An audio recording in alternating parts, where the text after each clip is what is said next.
all your legumes, they're all high fibre, and all your whole grains. Now let me give you a list of grains that are the best grains. Your wholemeal rice, millet,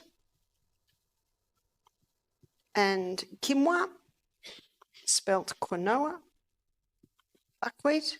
There are so many grains that we can pursue. Be very cautious of gluten-free cakes, gluten-free breads, because they can have very high glycemic grains in them, and they're often loaded with sugar. So they're your best grains. Generous amounts of protein.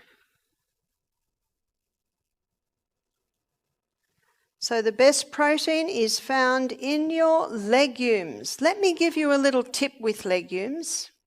Most people don't know this. Let me tell you how I did the black-eyed beans for lunch today. I had them cooking in one pot.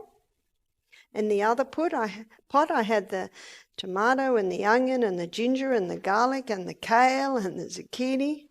And when the black-eyed beans were soft, I rinsed them and rinsed them and rinsed them and rinsed them. Did everyone get that? I'm washing away the dirty water. It is that water that causes most of the problems that people experience if they eat legumes. And when I've washed all the dirty water away, then I put my legumes in with my flavourings. For breakfast this morning, I had little dark blue lentils. They were cooking while I was running up and down hills. When I came back, I rinsed them again and again. The pot they were in had this scum around the edge. In fact, I scrubbed the pot clean, rinsed the lentils, put the lentils back in the pot, put oil, thyme and salt with it, and some parsley. Ladies, was it delicious? Delicious. It doesn't need much. And I'm climbing hills in the morning. I haven't got time to be cooking fancy things in the morning. So your legumes, most people don't realise that. My husband had a problem with lentils when we first married. So what I started to do, they were well rinsed, I just give him a little bit, a teaspoon. A couple of days later, 2 teaspoons, until eventually he can handle lentils quite well now.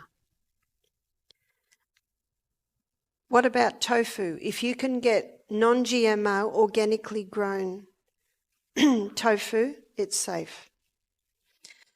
Nuts and seeds. I think everyone should have about 8 to 10 nuts every meal. That's not hard, is it?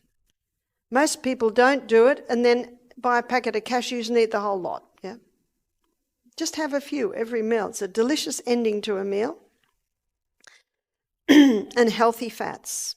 And as I mentioned before, the healthy fats come from your nuts, your seeds, your avocados.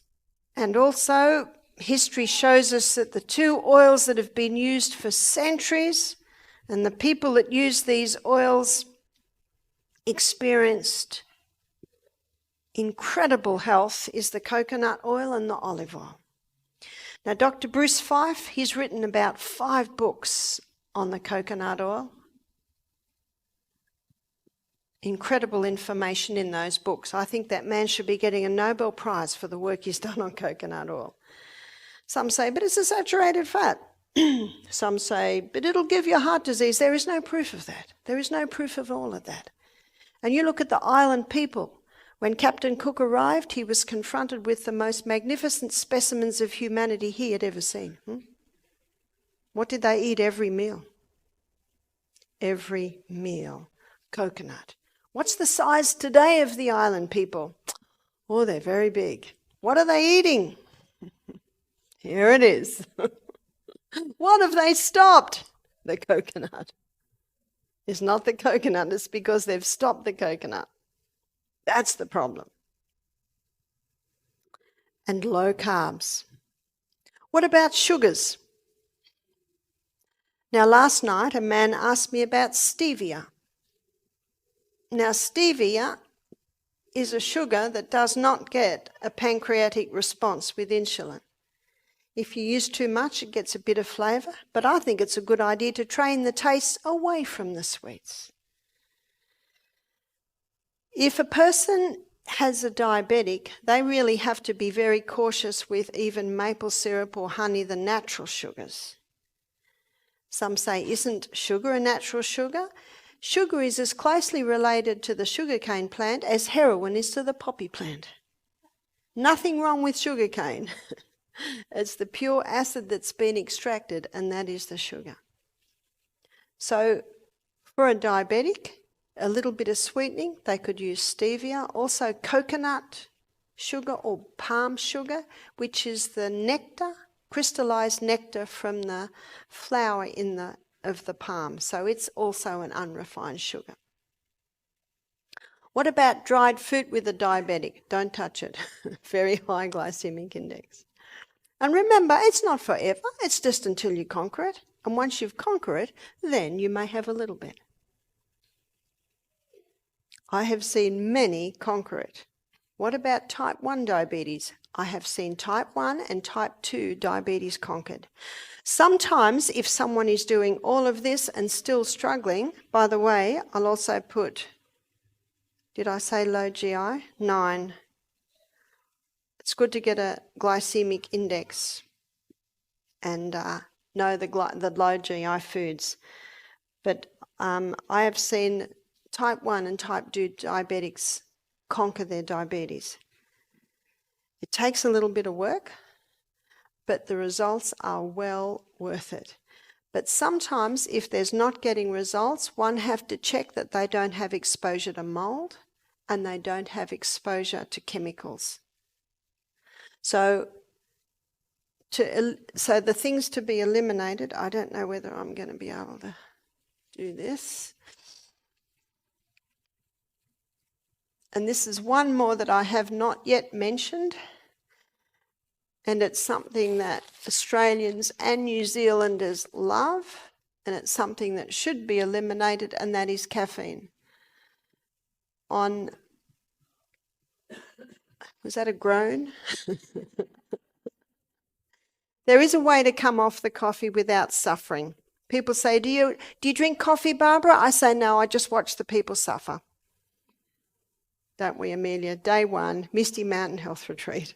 More people suffer from caffeine withdrawals than any other withdrawal. We've had people come off ecstasy, heroin, methadone, marijuana, alcohol, cigarettes. No one suffers like the coffee drinker. But there is a way to get off it without suffering. And the reason why the diabetic must stop this is because it causes an insulin response. And we don't want that. Say a person's on 3 cups of coffee a day. Well, tomorrow, the first cup of coffee, they have half a teaspoon of coffee and half a teaspoon of something like Caro or Echo, those cereal alternatives, cereal beverages. You familiar with that? And then a couple of days later, a quarter of a teaspoon of coffee and 3/4 of the Caro or Echo. If someone's on 3 cups of coffee a day, in about 10 days, they can be off it without any pain or suffering. If someone's having 1 cup of coffee a day, they often can be totally off it in 5 days. On Saturday morning, I'll be showing you how it causes a chemical imbalance in the brain, so a huge contributing factor to mental illness. And in Australia, the current figures are 50% of people suffering from mental illness. But an even scarier figure is 1,700 cases of Alzheimer's are being diagnosed every week in Australia, and it is a preventable disease. And if caught in early stages, it can even be turned around. That's good news. So these are the simple lifestyle changes that will ensure powerful weight loss and also a conquering of the diabetes. The pancreas has to be revived.